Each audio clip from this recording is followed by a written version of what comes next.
Joshua chapter 11. And it came to pass, when Jabin king of Hazor had heard those things, that he sent to Jobab king of Madon, and to the king of Shimron, and to the king of Akshaph, and to the kings that were on the north of the mountains, and of the plains south of Kinneroth, and in the valley, and in the borders of Dor on the west, and to the Canaanite on the east and on the west, and to the Amorite, and the Hittite, and the Perizzite, and the Jebusite in the mountains, and to the Hivite unto Hermon in the land of Mizpah. And they went out, they and all their hosts with them, much people, even as the sand that is upon the seashore in multitude, with horses and chariots very many. And when all these kings were met together, they came and pitched together at the waters of Merom to fight against Israel.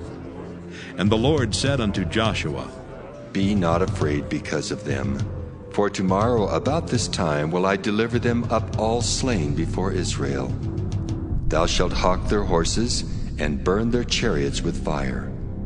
So Joshua came, and all the people of war with him, against them by the waters of Merom suddenly, and they fell upon them. And the Lord delivered them into the hand of Israel, who smote them, and chased them unto great Zidon, and unto Misrephoth-Maim, and unto the valley of Mizpah eastward, and they smote them until they left them none remaining.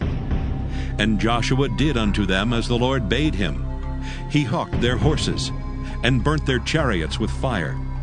And Joshua at that time turned back, and took Hazor, and smote the king thereof with the sword.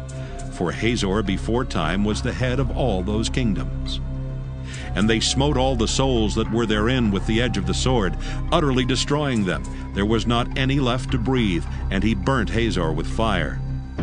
And all the cities of those kings, and all the kings of them did Joshua take, and smote them with the edge of the sword, and he utterly destroyed them, as Moses the servant of the Lord commanded.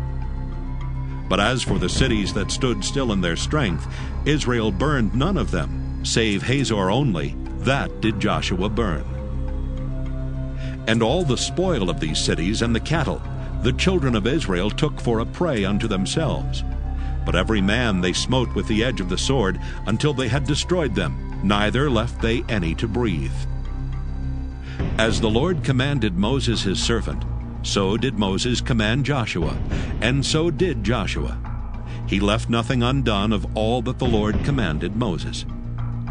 So Joshua took all that land, the hills and all the south country, and all the land of Goshen, and the valley and the plain, and the mountain of Israel, and the valley of the same, even from the Mount Halak that goeth up to Seir, even unto Baalgad in the valley of Lebanon, under Mount Hermon. And all their kings he took, and smote them, and slew them. Joshua made war a long time with all those kings.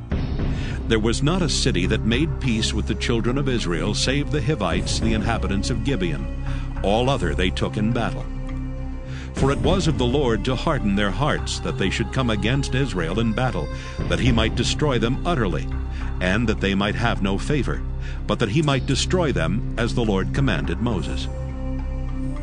And at that time came Joshua, and cut off the Anakims from the mountains, from Hebron, from Debir, from Anab, and from all the mountains of Judah, and from all the mountains of Israel.